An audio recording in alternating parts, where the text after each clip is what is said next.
सुहेल भाई बताइएगा कि 6-0 तो बहुत ज्यादा मशहूर हो चुका था, आज 7-0 हो चुका है। देखें ये 7-0 तो कम है, मेरे ख्याल से 70-0 भी हो जाएगा। एक कौम है जिसने पूरा नैरेटिव झूठ पे बिल्ड किया है। मैं समझता हूं कि अल्लाह ने उनका तकब्बुर खाक में मिला दिया। उनकी कैपेबिलिटीज दुनिया के सामने एक्सपोज हो गई हैं, उनकी टेक्नोलॉजी दुनिया के सामने एक्सपोज हो गई है। उनके जो महारत थी, जो वो क्लेम करते थे, उसका मैं समझता हूं कि दिवालिया निकल चुका है। India has lost in the narrative building war. मैं समझता हूं कि इतनी जलालत अल्लाह ताला कभी किसी कौम के मुकद्दर में ना करे कि ये बताते हुए भी शर्मिंदगी हो कि हमारी नेशनैलिटी कौन सी है। इस वक्त हमारे जो पड़ोस मुल्क का ये हशर है, उनकी आवाम का ये हाल हुआ है। मतलब ग्लोबल प्लेटफॉर्म के ऊपर जहां पे दुनिया अपनी best of the best skilled जो है वो मैन पावर भेज रही है, स्किल्ड पायलट्स भेज रही है, अपने सबसे ज्यादा टॉप वेरिएंट्स जो है वो एयरप्लेन्स के, अपने फाइटर जेट्स के वो डिस्प्ले कर रही है। वहां पे 3 दिन पहले एक वाकया होता है कि भाई इस जहाज का तेल लीक है। इस नैरेटिव को उनके भोंडे झूठे घटिया मीडिया ने डिनाई कर दिया। ओ भाई इट्स नथिंग रॉन्ग। मतलब मैं कहता हूं कि सिलाई मशीन वाले को भी होश आ जाती है अगर कोई लीकेज हो या अगर कोई उसका कोई सुई टूटी हो। ये इतने जो है ये डफर कौम है, इतने डफर लोग हैं कि इन्होंने इतनी बड़ी मशीनरी का जो है वो एक्शन ले लिया सिर्फ अना की बुनियाद पे।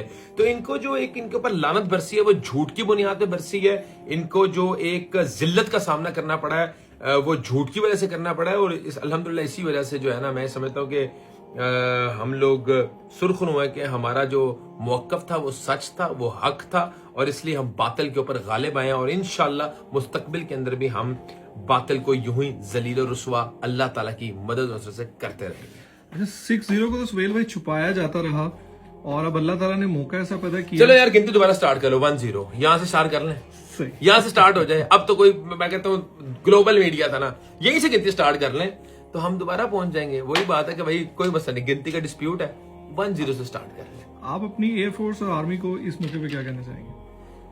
देखिए मैं तो अपनी एयरफोर्स का वैसे ही फैन हूँ यार। 2007 के अंदर मैंने एयरफोर्स मतलब I wanted to be a GDP pilot. My mother force me to become a doctor. मेरी ख्वाहिश थी कि मैं एयरफोर्स को सर्व करता, मेरा एक पैशन था और अभी भी मुझे ऑब्सेशन है एयरफोर्स से, फाइटर जेट से। अगर आप आर्मी की बात करें, हमारा फख्र है जिस तरह उन्होंने मार के हक में हमें फतह दिलाई, पूरी कौम को फतह याब करवाया अल्लाह ताला की मदद और नुसरत से, और जिस तरह पूरी कौम का सर फख्र से बुलंद किया। We should be very much proud of them. और आज ग्लोबल प्लेटफॉर्म के ऊपर जिस तरह हमने अपने मशीनरी का डिस्प्ले किया, हमने अपनी महारत का डिस्प्ले किया, और उसके मुकाबले में आई फर्मली बिलीव के जो हमारे दुश्मन थे वो पैनिक का शिकार थे। उनको समझ नहीं आ रही थी। मतलब मुझे तो अब इसकी टर्मिनोलॉजी का इतना कोई आइडिया नहीं होता। कोई जब मल्टीपल जेट से जो है वो मैनूवर्स करते हैं,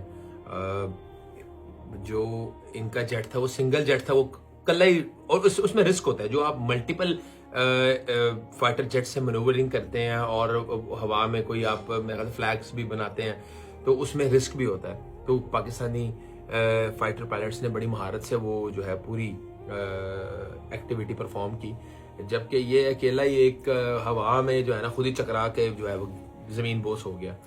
तो कहने का मकसद ये है कि जब जिल्लत मुकद्दर बन जाए तो उसको कौन रोक सकता है। तो हम तो ये बात के मानने वाले हैं, वो तो इज्जु मंतशा, वो तो जिल्लु मंतशा।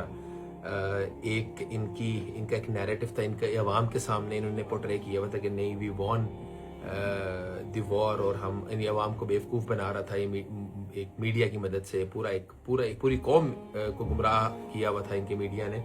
तो आज दुनिया के सामने इनकी कैपेबिलिटीज और उनकी कौम को भी आज सच पता लग गया। उनकी कौम भी पेट रही है कि वो उल्लू के पट्ठो, तुम लोग हमें तो सही बताते हो, बाद हमारे साथ तो नैरेटिव सही रखते हैं। बहरहाल इंशाल्लाह हमारी कौम, हमारे इदारे हर मैदान में फतहयाब होंगे। हमें फख्र है पाकिस्तान के ऊपर और हम पाकिस्तान की सलामती के लिए हमेशा दुआ करें। Thank you very much.